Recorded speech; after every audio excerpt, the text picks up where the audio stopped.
Joining us now here in studio is Nathalie de Rosiers, and she is the General Counsel for the Canadian Civil Liberties Association. Happy to have you here in the studio, Nathalie. Yes, I'm glad to be here. Avec grand plaisir. Okay, we learned last week, of course, that the Toronto police infiltrated various protest organizations in the lead up to the G20, and I want to know what your reaction was when you found out about that. Well, we knew that there had been some infiltration. We had found that out early on. I think the scope of it was a surprise to us, and certainly I think it continues to suggest that maybe we should look a little bit at the framework around this infiltration. Some of the questions that are raised obviously are whether such a large infiltration should have been done. Was it done also? We always are concerned whether peaceful groups, dissenting groups will be infiltrated just for no reason. This was part of our history, as you may recall. So we're concerned about that. And in this case, I think I would say I'm a little bit concerned about the scope of action of the agent here, whether she precipitated a little bit of the action and whether this completely complied with the law as we understand it. Okay, for those who didn't follow the case, do you want to explain what you mean by that? Yeah, I think the part of it is that she was an infiltrator. She infiltrated the group. They became good friends, and there were two of them. They were driving them around, buying them beers. Yeah, very good friends. Very good friends. Yeah. And then eventually participated in a discussion about the strategy, the tactics, whether there was going to be some vandalism, and she seemed to have been cheering on for this vandalism. So we always are concerned when police officers undercover do more than simply take notes and witness, but actually become participants. Do you think that happened here? Well, yes, I do think that it's a borderline case for me. And when you look at the way in which the law is, it says they have to be approved to do what they do, and it has to be reasonable and proportionate to the crime that they're trying to detect or prevent. And we're concerned here that maybe that may have crossed the line. Okay, would you agree there are circumstances where it's appropriate for the police to infiltrate various organizations? Yes. You do agree? Yeah, I agree that the Hells Angels, the reason why we have this possibility of immunity from criminal action is to accept that at times there's no other way of finding a crime but for infiltration. Here, I think the last part of this report, which was a little bit surprising, I would say, was that at the end of the day, they knew where the rocks were going to be thrown, but there was no police officers on the day to prevent this. So it seemed the entire event leaves us a little bit of a bad taste in our mind. So we just think that we deserve answers. That has been our call since the beginning. You were one of the first groups to come out and call for a public inquiry into the events of a year and a half ago when the G20 leadership all descended upon Toronto, and you have, I guess, reissued that call for a public inquiry just now. Why do we need one even a year and a half later? Well, because we're a year and a half later and we still don't know what happened fully. Every time that there's a new information, it raises different questions. What do you need to know?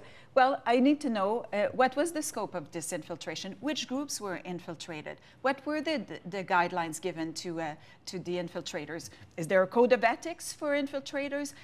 We also need to know what was the role of the Crown here. More than 1,100 people were arrested. At the end of the day, there's 6 guilty pleas. There were lots of, I think, of issues that were raised during the last year.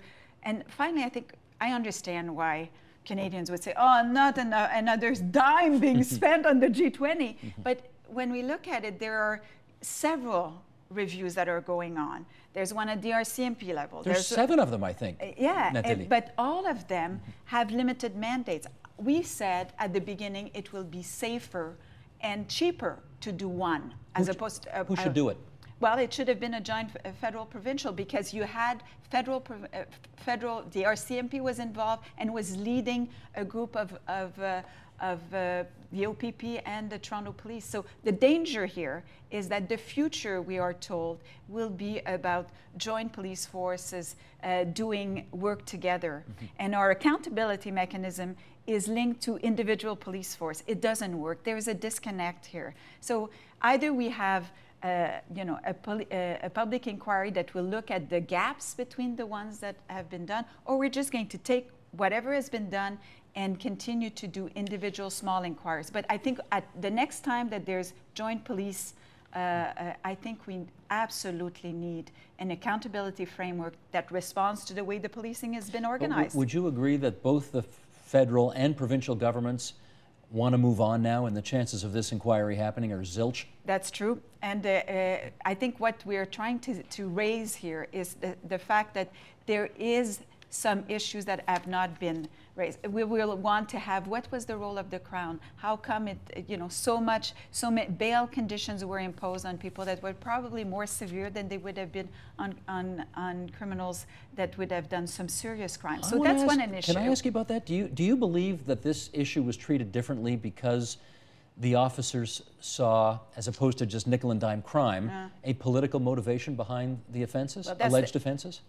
That's the real question, isn't it? That's the reason why you would want a public inquiry. But do you have an answer to that? I would say yes, there was certainly, I think, and you should not, there's no constitutional right to throw a rock in the window, But if you throw a rock in the window for political purposes, you should not be treated more severely than if you threw a rock in the window for greed. The system must be fair. And I think that here, I think we saw bail conditions with house arrest, bail conditions that prevented people from participating in different movements and so on, an extremely severe conduct. That raised the question. The issue is, it's our democracy a little bit that's at stake here. We want to maintain the quality that we have, which is if you have something to say, you should be able to petition your government. We know the CCLA was very critical a year and a half ago when all of this happened with regard to the actions of the police. And I guess I want to now do a bit of exploring with you as to whether or not you think we have made any progress. And to that end, let me quote this from Marcus G's column in the Globe and Mail from last week. There was to be no kettling this time, no riot shields, billy clubs, or mounted police charges.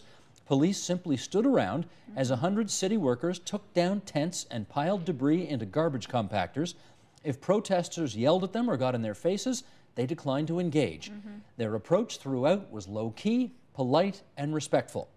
Now, this, of course, was related to the taking down of the Occupy Toronto And we had monitors this time as well, and we said the same thing. What we saw was mostly professional conduct. So they did better this time? Certainly, certainly. It's a different kind of movement. The Occupy movement is a peaceful movement. There were no people throwing rocks. But certainly I think we have moved on. I mean, there's some healing that needs to go on in the city of Toronto, and I think it is taking place. But certainly, I think we should be happy about and congratulate the way in which it was done. Now, there's certainly is, we weren't there everywhere. We had monitors only on the outside. There may have been some issues. I think I've heard one or two people that said they were a little bit roughed up. We'll see.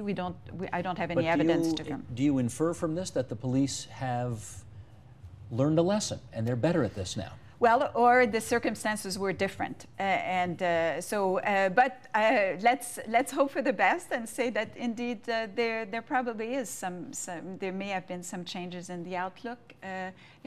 There is many reports that have said when the police think that protest has to be respected as a right, as opposed to being a real nuisance, and if there were less of them, they act differently. And I think to the extent that the message reinforced that protest protects all of us. One day, there may be an issue where we want to just be heard on the public sphere, and it's important that we all respect that right when it is exercised appropriately. I hear you, but tell me this. Yes. Mr. and Mrs. Everyday Ontario, what do you think they think when they see loud, obnoxious protesters on television?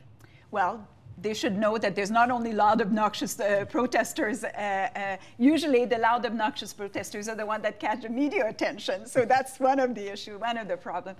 I think the G20 was a good example where you had 20,000 people marching down, parents coming to pick up their children that were going to university that wanted to express the idea that the environment should be important and some things like that. And I think it's important to recognize that yes, there's no constitutional right to throw a rock at the window, and if there's illegal action and there's violent action, it certainly should be stopped then and there, as opposed to peaceful protests being violently dispersed, kettled, and so on, a different day and other occasions. But we have seen in the last year and a half kind of two examples of, I guess many different things. On the one hand, during the G20, there were many peaceful protests, as there were during the Occupy movement. There were also some very obnoxious people who took part in the G20 protests a year ago, baited the police and all of that.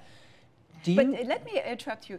Being obnoxious is not against the law. So, you know, you can say things. No, but you got to expect that when you go up into a police officer's face and you start either spitting at him or acting like a jerk, that you're going to get you're going to get arrested. Well, spitting is a different issue, but I think if people are impolite, and there's no law against being impolite. What I would expect from a police officer is the same way I expect that from my own staff. When people come and they're angry, you don't respond in anger. Your duty is to, you're the professional, you respond by de-escalating. Unless you feel threatened.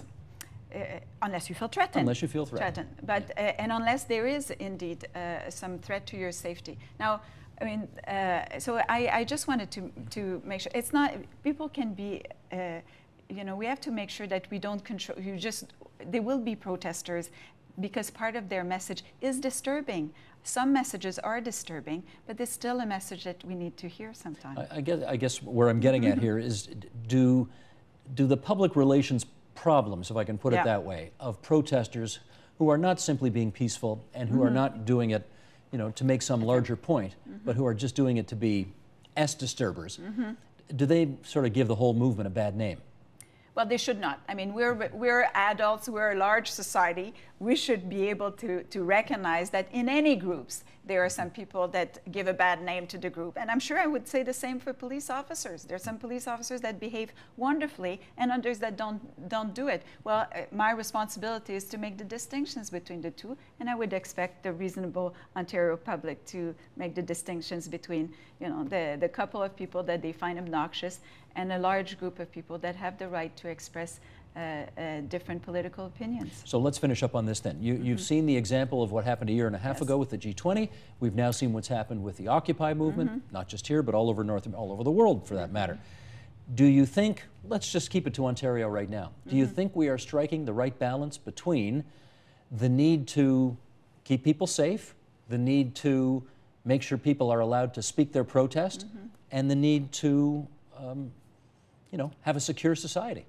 Well, I think there's still work to be done. I have to say it's interesting to see the difference between, you know, Windsor, where the Occupy movement continues to be there, and one of the issue is, I think, whether the legal framework is sufficient. You know, whether indeed there's a little bit of arbitrariness in the way in which suddenly, you know, at the end of the day, it's the municipality that decides it has enough and move on with certainly arguing violation of bylaws. But you want to be careful. You want to ensure that there's no incentive to create very strict bylaws that prevent people from expressing their viewpoints. So I think the question needs to be, is a little bit up in the air. I'll wait till, invite me in 6 months and then I'll tell you my final answer. Okay, fair enough. We should do that. Nathalie Rosiers from the CCLA, Canadian Civil Liberties Association. Merci beaucoup. Merci.